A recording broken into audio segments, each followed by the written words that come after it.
இது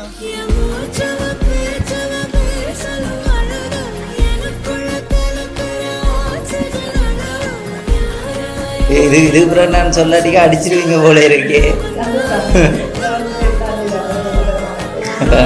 ஹஸ்பண்ட் அவர் அனுப்பியிருக்க மாட்டார். உங்களுக்காக அழகான சாக்லேட்ஸ் அனுப்பியிருக்காங்க. உங்களுக்கு வணக்கம் அக்கா. நாங்கள் கொழும்பு சர்ப்ரைஸ் கிஃப்ட்லேருந்து வந்திருக்கோம். இன்றைக்கி உங்களோட ஸ்பெஷல் டேயாக சொல்லி கிஃப்ட் அனுப்பி வச்சுருக்குறாங்க. ஸோ என்ன ஸ்பெஷல் இன்றைக்கி? எத்தனாவது பர்த்டே? 40வது. பார்த்தா அப்படி தெரியலையே. இப்போ தான் 28 வயசுலாம் அதில் இருக்கிறீங்க. அப்போ உங்களோட பர்த்டே ஸ்பெஷல்னு சொல்லி உங்களுக்காக கிஃப்டெல்லாம் அனுப்பி வச்சுருக்காங்க. அப்போ யார் கொடுத்து விட்டுருப்பாங்க? ஏதாவது ஐடியா இருக்கா? எந்த நாட்டில் இருந்தாக்கா? பொருள்லேருந்து தான் வந்திருக்கு. அப்படியா? இல்லை, என் கொழும்புல யாருக்கும் யாரும் இல்லையா? ஸ்ரீலங்காவில். என்ன அவ்வளோ கான்ஃபிடெண்ட்டாக சொல்கிறீங்க? இப்போ வீட்டில் யார் யாரெல்லாம் இருக்கிறீங்க?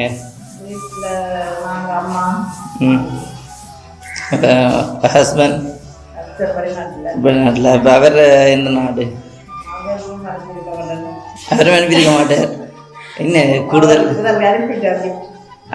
இருந்தாலும் 2-3 சர்ப்ரைஸ் கிஃப்ட்டு அனுப்பி விடுறது தானே. அப்படி செய்ய மாட்டாரா? அப்படி செய்ய மாட்டார். அப்போ அவரை தவிர்த்து அப்போ யார் இருக்குன்னு நீங்கள் சொல்லுங்கள். ஃபாரின்னு சொல்கிறீங்க. ஃப்ரான்ஸில் மட்டும்தான் அங்கே இருக்காங்களா? கனடாவில், இல்லாட்டி ஜெர்மனில், லண்டனில்? ஒரு இடமா இல்லை, ஃப்ரான்ஸில் மட்டும்தான். இல்லை, எங்களுக்கு ஃப்ரான்ஸ்லேருந்து வேறு இல்லை. இல்லை, ஜெஃப்னாவில் இருந்தால் வந்தது.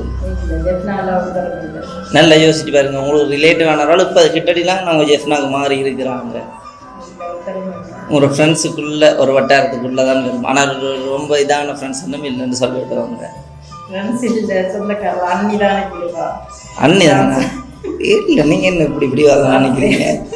இதுக்கு பிறகு நான் சொல்லாட்டிக்கா அடிச்சிருவீங்க போல இருக்கே. ஒரு இடத்துல அனுப்பி கிஃப்டை பார்ப்போமா? ஃபஸ்ட் உங்களுக்காக அழகான சாக்லேட்ஸ் அனுப்பியிருக்காங்க. உங்களுக்கு சாக்லேட்ஸ் என்ன ரொம்ப பிடிக்கும் அப்படின்னு சொல்லி நிறைய சாக்லேட்ஸ் அனுப்பியிருக்காங்க. போதுமா? போதும். அப்போ அப்படி அடுத்த கிஃப்டையும் பார்த்துருவோமா?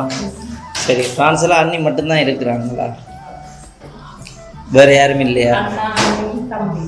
அண்ணா, அண்ணி, தம்பி அவ்வளோ பேர் இருந்தாங்க. 3 பேர் இருந்தாங்க. எல்லாரும் கூட பிறந்த சகோதரங்களா கூட? அப்போ ஷுவராக அவங்க தானே? அவங்க இல்லைன்னு சொன்னால் அவையெல்லாம். சரி, ஓகே, பார்ப்போங்க. அப்போ உங்களுக்கு ஸ்பெஷல் கிஃப்டையும் பார்த்துருவோமா?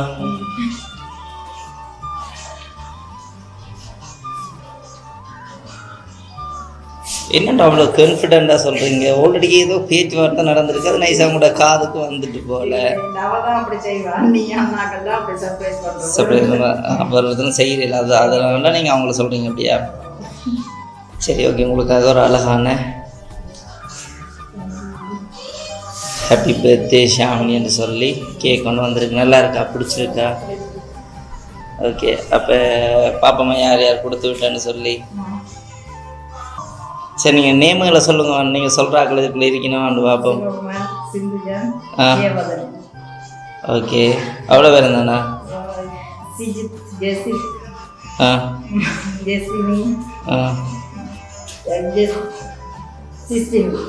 சரி, சிஸ்வின்.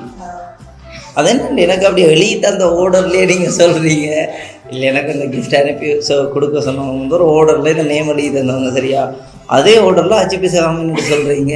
எங்களுக்கு தெரியும். எனக்கு என்ன கோல் எடுக்க நான் நினைச்சிடறேன் வேறு யார் சர்ப்ரைஸ் பண்ணுறாங்க. அப்போ ஓகே, நீங்கள் ஹாப்பியா? ஓகே. அப்போ இந்த எதிர்பாராத கிஃப்ட்டுன்னு சொல்லல. அது என்ன வெறுமனு தெரிஞ்சிருக்கு ஆல்ரெடி. அப்படியா? அப்போ அவங்களுக்கு ஸ்பெஷலாக என்ன சொல்லிவிட போகிறீங்க? நன்றி. எனக்கு இது எல்லாருக்கும் அவ்வளோதான். எனக்கு நன்றி. உண்மையாக எதிர்பார்க்க இல்லையா? எதிர்பார்க்கல, அப்படி வர மாட்டேன். ஓகே, அவங்களும் உங்களை வந்து ரொம்ப ரொம்ப மிஸ் பண்ணுறாங்களாம். ஸோ அதனால் நீங்கள் இப்போ எப்படி சிரித்து சந்தோஷமாக ஹாப்பியாக இருக்கிறீங்களோ இதே போல் லைஃப் லாங் வந்து நீங்கள் ஹாப்பியாக சந்தோஷமாக இருக்கணும்னு சொல்லி இந்த பிறந்த நாளை வந்து சந்தோஷமாக எல்லாரோடையும் சேர்ந்து கொண்டாட சொல்லி உங்களுக்காக ஸ்பெஷலாக இன்னும் ஒரு கிஃப்ட் அனுப்பியிருக்காங்க. அதுவும் அந்த சாக்லேட்டுக்குள்ளே தான் இருக்குது, ஏதாவது இருக்காண்டு. ஓகே, உங்களுக்காக ஒரு சின்ன அன்பளிப்பு. இன்றைய நாளை வந்து நீங்கள் இன்னும் கொஞ்சம் நேரம் கொஞ்சம் என்ஜாய்ஃபுல்லாக வெளியில் எங்கேயாவது போய் செலிப்ரேட் பண்ணுறேன்னா உங்களுக்காக சின்னதாக ஒரு அன்பளிப்பு உண்டு. சரியா? Happy birthday to you, happy birthday to you, happy birthday dear Shamini, happy birthday to you. Okay,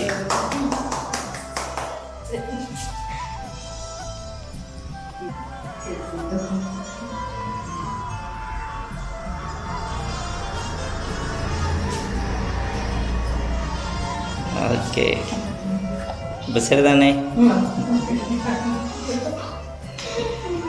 சரி, இப்படி ஒரு ஃபோட்டோ ஒன்று எடுப்போம்.